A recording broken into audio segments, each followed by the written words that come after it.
Hello, and welcome to Sideways. This week, we're talking about why our memories are selective about what they hold on to, and why, although it often helps us to move forwards, sometimes it threatens to keep us dangerously stuck. We reminisce about 1970s ice lollies, children's TV, and argue about whether or not I am in fact still owed a tease maid. I wear a hat for the entire recording, and Martin reveals a shocking fondness for easy listening music and cardigans. Fab. Right. Yes, good evening. How are you doing? All right. How are you? Yeah, I'm fine. I'm just looking at... laughing at? You're sporting a rather splendid hat. You look like... in fact, I'm not sure if you look like Bill or Ben, but certainly one of the Flower Pot men. I thought we agreed that we should wear hats. Oh, I didn't know. I don't remember that agreement. I'm sure I wouldn't have agreed to that. Did you get the memo? No, I didn't know. No, but it suits you, sir. Yeah, I thought so. I thought it was time to start wearing hats. Yeah. Well, it's coming up to winter now, isn't it? Absolutely. Well, I always wear a woolly hat between the months of October and about April. Regardless of the weather. Well, it's always cold enough for a hat in those months. Is it? Yeah. Yeah. Generally speaking, I would say so. Yes. But we've got an Indian summer coming anyway, haven't we? Yeah, apparently it's going to be very hot next week. Yeah. That's right, it's not October, so I won't need to wear a hat, will I? No, true. How are you doing anyway? Yeah, I'm all right. A bit late, isn't it? It is a bit late. It's towards the end of the day now. I should have been putting my feet up by now, watching a bit of Sons of Anarchy or something. I don't know what that is. All right, yeah. Haven't you not watched it on Netflix? No. It doesn't even sound that popular. It's very unpopular. You'd love it. Yeah, I'll have to look it up then. Yeah. Yes. So anyway, what are we talking about then? Well, I wanted to talk to you about something that comes up quite regularly in groups, actually. Right. Is it alcohol? It's alcohol. Well, no, not really. No, it's not. I just wanted to talk to you about how, sometimes we look back and for some reason we put on the old rose-tinted specs and we can look back into the past and we can see things slightly differently. It comes up a lot in groups because there comes a point in our sobriety. Yeah. Normally after the first flushes have gone by, we talked about the pink fluffy cloud in the past. It tends to kick in just after that, but it can kick in any time. And it's quite common when that sort of seductive voice gets in our head and tells us to forget about the pain of drinking too much. Right. So basically, it's just the memories associated with the negative emotions of drinking, etc., tend to be forgotten. And that creeps in when the demons are saying, you're probably all right to have a drink again now. So we tend to forget just what the negative emotions of the past, how badly our lives were messed up, and we only remember the good times at that stage, where it starts to nag away at us a little bit, and it comes up a lot in groups. And I thought I'd have a quick look at it, do a bit of research on it, like you do, just to see. And there is to see how if there was a name for this phenomenon. I want to put a name to it, and there is. It's called fade effect bias. Yeah, I'm aware of it. Yeah, well, I know it's psychologists use that phrase, and I know it can be seen in all walks of life and in all different circumstances, but it does come up a lot in groups when we look back and think, perhaps it wasn't so bad, perhaps I'm not an addict after all, perhaps those things that have happened in the past, you are okay. All the negative parts are forgotten. When you think about fading effect bias, then a lot of the time it kind of works well for us, doesn't it? Because our ability to be able to put behind us negative aspects of things that we've experienced quite a lot of the time is a positive thing for us. But there are certain situations in our lives where kind of forgetting about something that happened or forgetting about the bad aspects of something that happened is not a very good thing. And if you're a recovering alcoholic, forgetting about the bad stuff in the past is not really what you want, is it? No, it isn't. I mean, I think when you look it up, it simply means that the memories associated with the negative emotions tend to be forgotten more quickly than those associated with positive ones. Yes. The sort of thinking on that from a psychological perspective is that it's something that helps us to get through difficult situations. So it's a kind of a self-preservation thing. But there is also a kind of link between that and nostalgia. When we look back on our past through kind of nostalgic eyes, in order to kind of create those feelings, we have to be cognitively selective about what we're remembering. We sort of amplify the good aspects of the things that we've experienced, and we nullify the negatives. Yeah, I mean, what came up in the research was like a selective amnesia, if you like. Yeah. They said that it turns out that can be caused from like the distance from despair. Yeah. So which works very nicely with us. The further we get away from our last drink, the more we forget about how destructive it is. And when I was talking about this on the Aspire to Be Zoom meeting earlier on, I said we'd be talking about this in the podcast. One of the guys, Gareth, who listens to this podcast, is an avid listener. He said, "Yeah, it's strange, but Kurt, those around us certainly remember the bad times associated with us drinking." Yeah. Do you think, though, when you see it come up in people in recovery, do you think that the other people around them act as some sort of mitigating factor for that rose-coloured thinking? So if you kind of look back in recovery and you think, oh, actually, it wasn't that bad. I didn't have that big a problem, or the bad times weren't that bad. Do you find that their kind of friends and family tend to step in and say, hang on, you might not remember it quite as badly as it was, but I'm telling you now, it was hell. Do you think people do that? I think normally that thought process you tend to keep very much to yourself, to be honest. Right. I think it tends to be those inner demons that are talking to you, saying, it wasn't so bad in the past, go on, you're probably okay now, you're sort of cured, off you go. Did you go through that? Yeah, you do. I mean, you go through it at certain periods. It can crop up at any time, but there's ways of mitigating that, which I'll come on to later in my notes. But it does crop up, and it's so common. Virtually every addict or recovering alcoholic goes through it. Certainly, I'm sure recovering drug addicts go through exactly the same as well. Yeah, in most situations, it's a good thing, isn't it, to be able to minimise the impact of negatives in the things that we experience, because it helps us to keep moving forward and not be kind of stuck in the past. It does, yeah, but it's sort of reverse, isn't it? In this respect, we're looking at the strength we can gain from the horrific past that we've had, to make sure we don't go back again. It's interesting. Sorry, go on. No, go on. I don't know what you're going to say. Well, I don't know what you were going to say. What I was going to say is that when this crops up, it can be it's one of the massive reasons for relapsing. Yeah. When that voice gets too loud and says, what has been associated in the past with your drinking has been a lot of good stuff.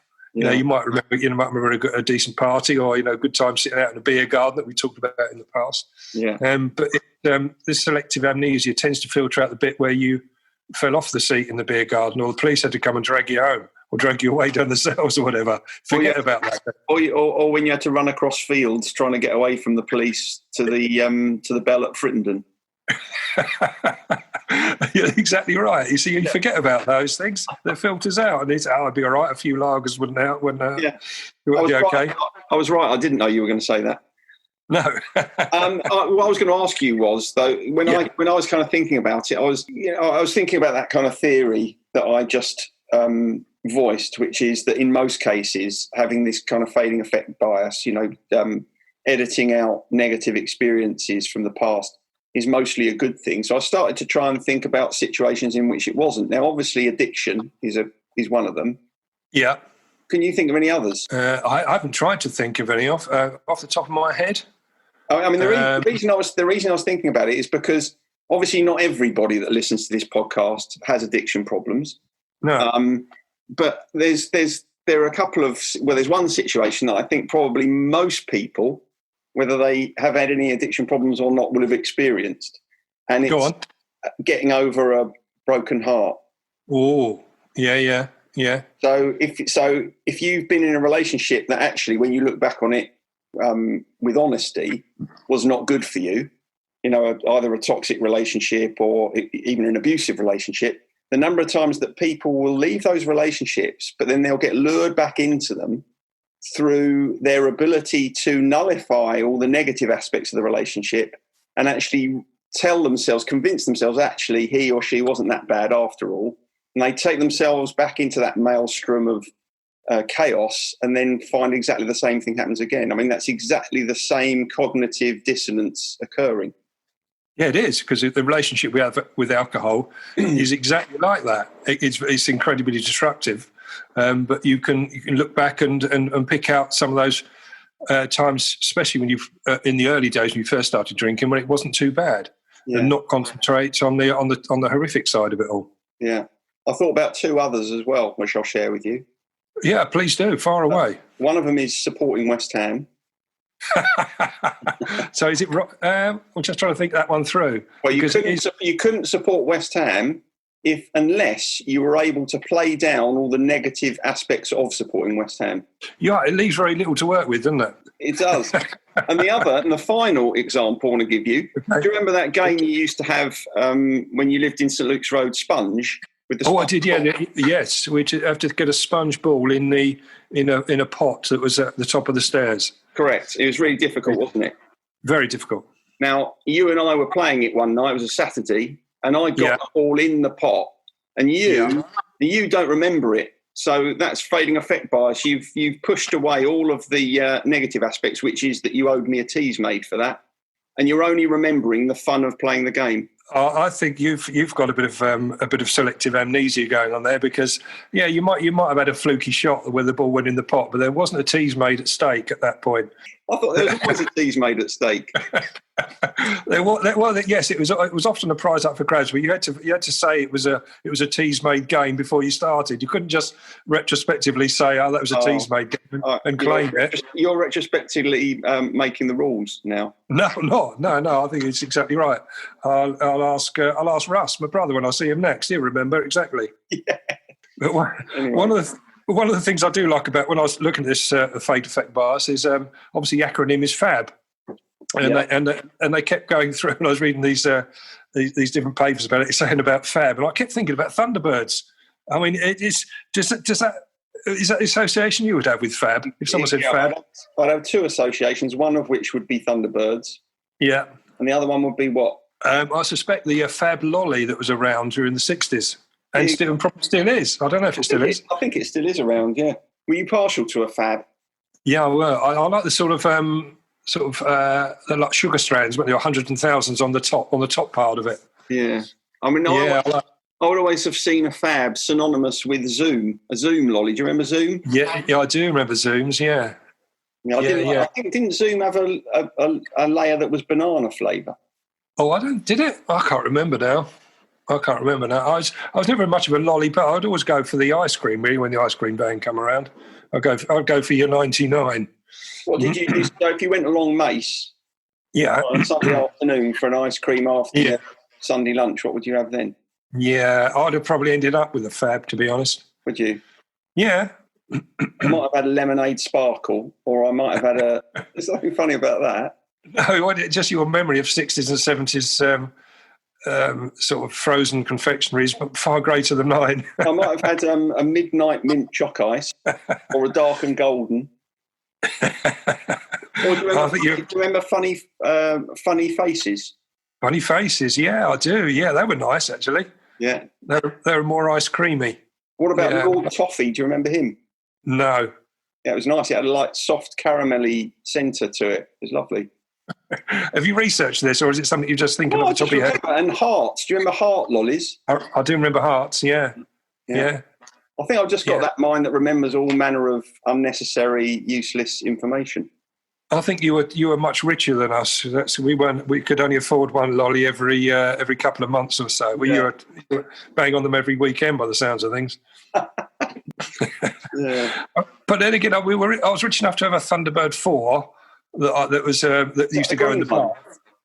No, it was the yellow one, the Aquanaut. So it used to go in. I used to have one that used to go in the bath. You say that I was well off. Yeah, no, this was a Christmas present. It was a bit of a one-off, but it had batteries in it and everything, so it zoomed along. Which one was the green one? Because that's the one I had. I think it was Thunderbird 2, I believe, where Thunderbird 4 used to come out of the belly of that, didn't it? Oh, did it? I think so. You seem to know a lot about Thunderbirds. No, just remember when Fab came up, that's what came to mind. You remind me a bit of Parker. Can you still see me? Oh, you can. Parker. Do you know what Parker's first name was? No. Little test for you. Do you know? Hang on. Let me have a go. Should I know this? Well, I don't know. If you're a bit of a Thunderbirds fan, I think most Thunderbirds fans would know. Obviously, a new Parker was Roger. No, it's a name you're never going to guess. I'm going to have to put you out of the misery. It was Aloysius. Was it Aloysius Parker? Yeah. It's a great name, isn't it? Yeah, it's fantastic. It doesn't really fit though, does it? With a servant. Looks like you've frozen. Sorry, you froze up on me a bit there. Yeah, it's probably my hat. Anyway, where were we? I don't know. Where were we? You were talking about we were talking about the Thunderbirds and Lollies. Yes. Well, again, when you look at the fade effect bias, when you research it, and they advise, I read several articles where this come up in relation to addiction, and in every one, it was saying that the way to get by this is to go to meetings. And to keep going to meetings. I mean, a lot of people will say to me, you've been in recovery for a number of years now. Why do you still go to meetings? And why are you still involved with the charity? And my answer is always the same. I need to remind myself, because this fade effect bias will trip me up if I'm not careful. It can trip anyone up. So I do go along and I listen to the stories, and it helps me to remember exactly how bad it was. Yeah, because I see people go through exactly the same that I did all those years ago. And if I didn't go, I would start to forget. This distance from despair we talked about earlier on, the longer that distance is, then the stronger this fade effect bias can be. It does make absolute sense, that, because, one of the other, apart from going to meetings in order that you remember what it's like to be at that stage of recovery, the other thing that I imagine meetings give you is some sort of anchor into reality. So if you are, you said to me on a number of occasions in the past, when someone is wavering for whatever reason, then other people in recovery will pick it up. They don't really have to say anything, do they? It's just like you kind of sense it in someone when there are signs that their recovery is in jeopardy. Exactly, it's something you learn, and it's something longer in it. You can see it, and you can see where people's behaviour changes. And again, we were talking on the Zoom meeting about exactly this point earlier on.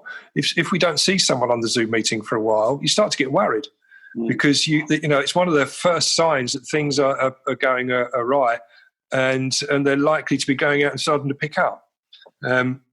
That's not always the case. Because we did have someone come on tonight that we hadn't seen for about a week to 10 days, and he's been fine. He's just had other stuff going on.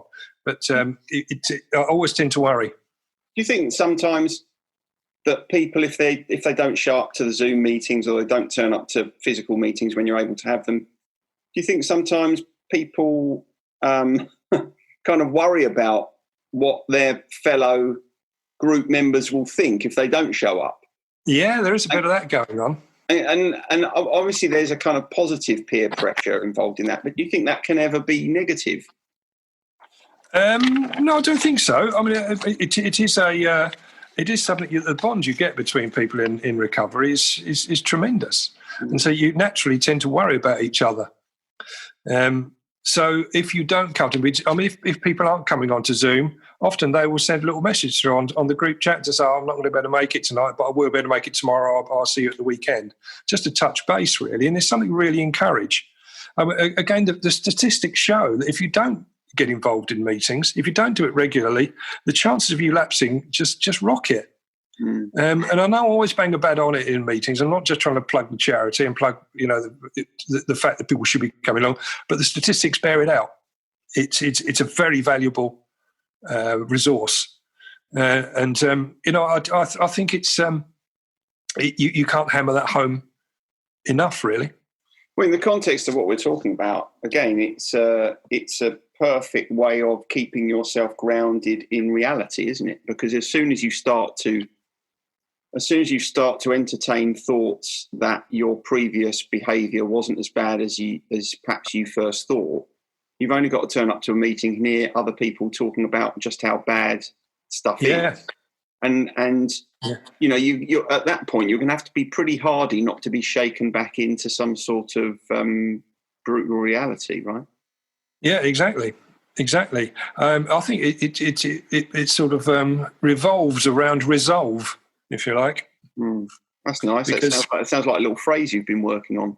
I haven't been working on that. It just came out, but I quite like it. Very good. I do quite like it. Another phrase I quite like is one I came across is the gift of desperation, where one of the positive things that can come out of the despair that we feel when we just start into or just feel that it's the time to give up drinking, we go into recovery. That gift of desperation, we have to give up because things have got so bad. So you make positive steps, but that doesn't last very long. That gift of desperation runs out, and you have to replace that with resolve from elsewhere. But sometimes that gift of desperation is the thing that will spark a change, isn't it? Yes, it is. I mean, I never thought I'd link desperation with any sort of gift, but if you can use it again in a positive manner, it gives you a bit of a boost in the early stages, and and can keep you going for a little while.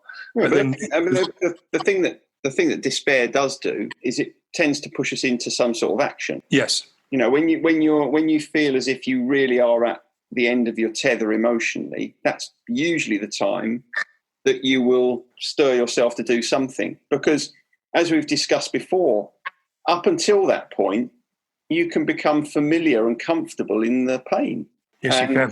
And there isn't necessarily any particular motivation to move away from that. No, there isn't.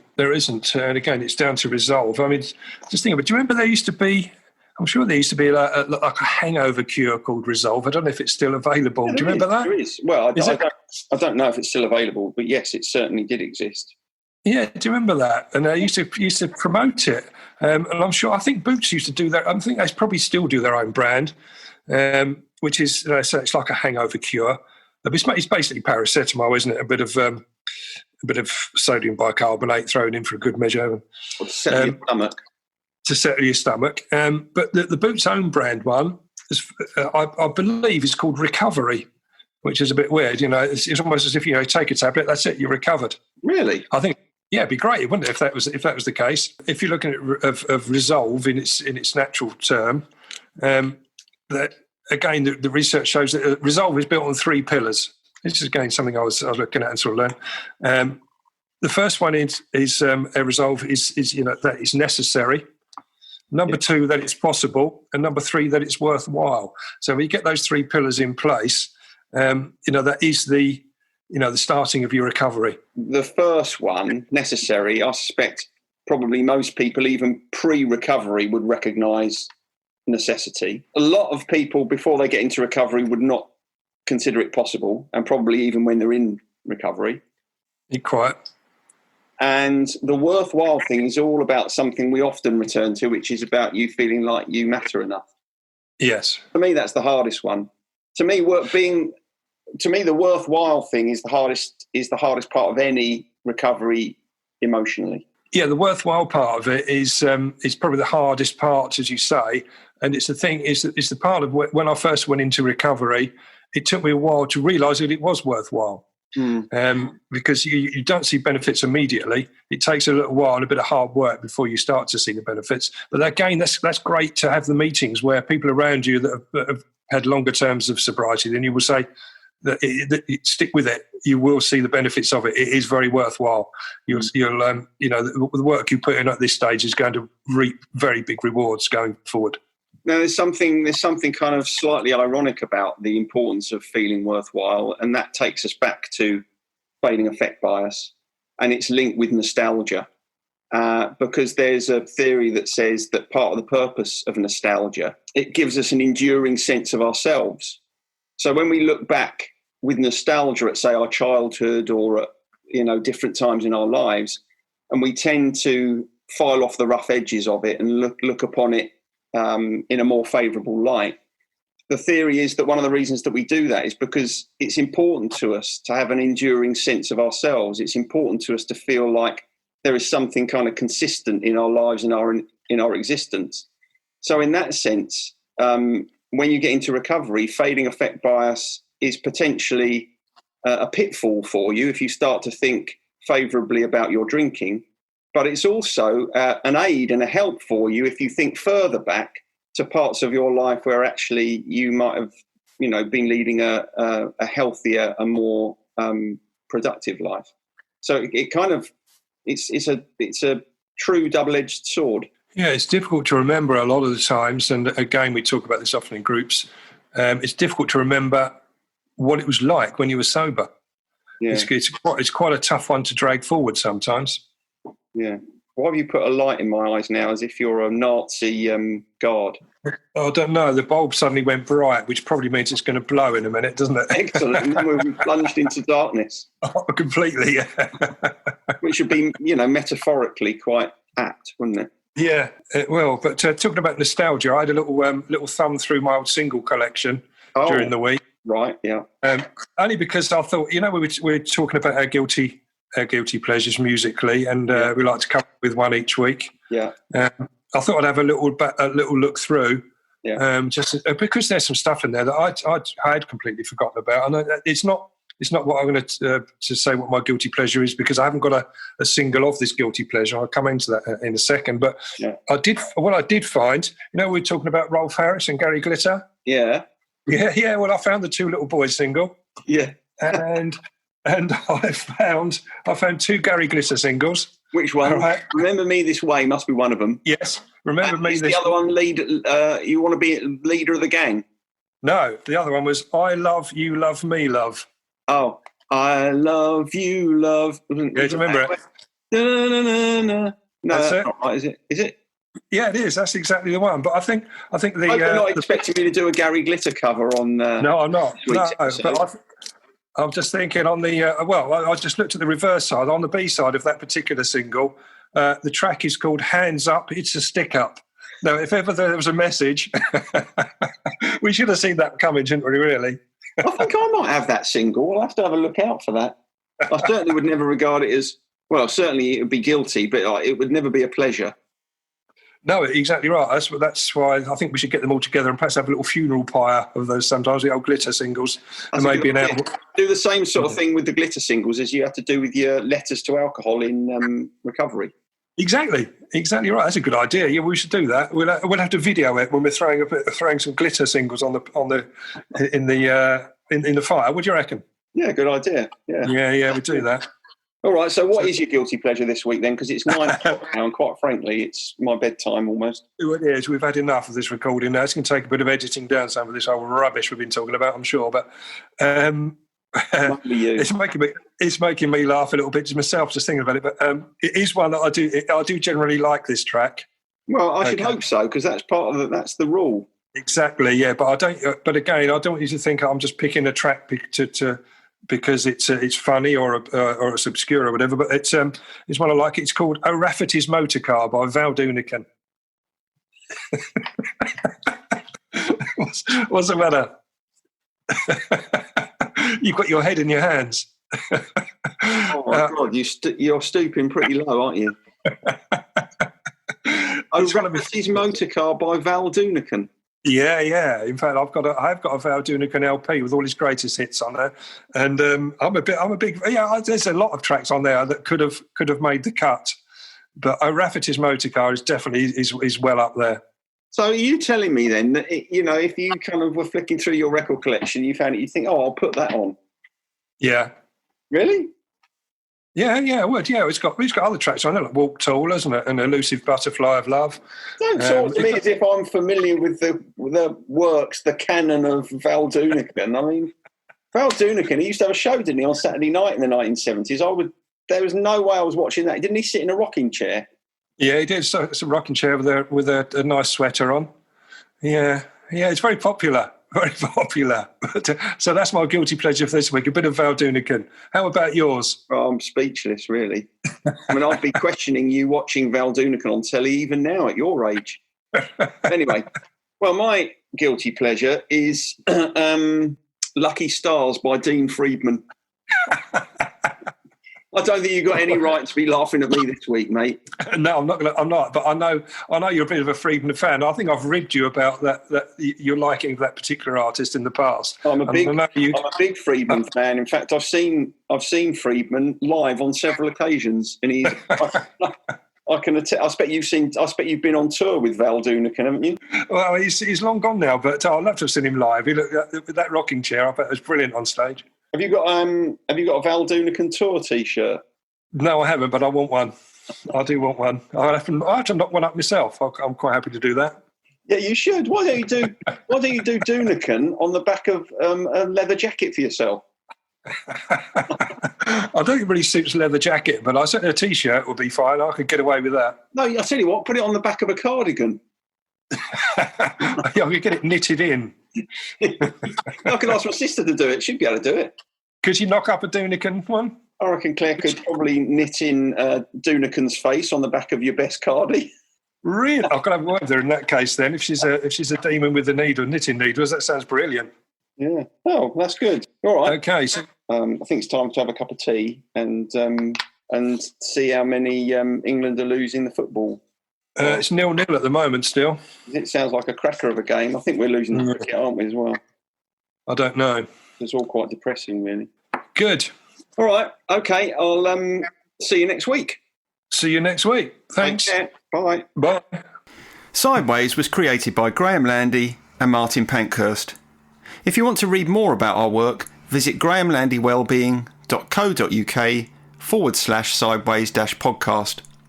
You can follow us on Twitter, and you can find us on our Facebook page at Sideways Podcast, and you can email us to let us know what you think of the show or with any questions that you might have. And finally, we want to thank you for listening and ask that if you've enjoyed what you've heard, that you spread the word. And we'll see you next week. What's that noise? Stupid boy. Must be the sound of ringing hands. Twist and turn, never learn. Alone with a fire, there's only you to burn. We don't know anything about it. We don't know anything at all. Bright spark, perfect taste. Get it wrong, what a waste. Don't say wax and wane. Yesterdays and yesterdays. Sick and tired, strung out and wired. Into the main, so turn me on. I caught your eye as you passed by. You asked for it back in such a gentle way. We don't know anything about it. We don't know anything at all. Bright spark, perfect taste. Get it wrong, what a waste. Don't say wax and wane. Yes,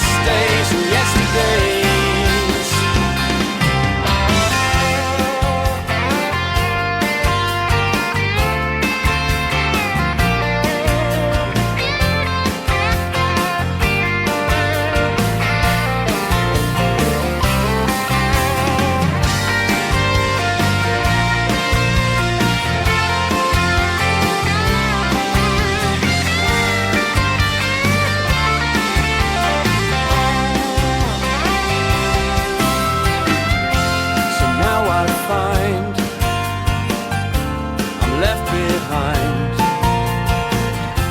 Step out of the shadows and out of my clothes. When you're there and there's no one there, does it really matter anyway? We don't know anything about it. We don't know anything at all. Bright spark and perfect taste. Get it wrong, what a waste. Don't say wax and wane.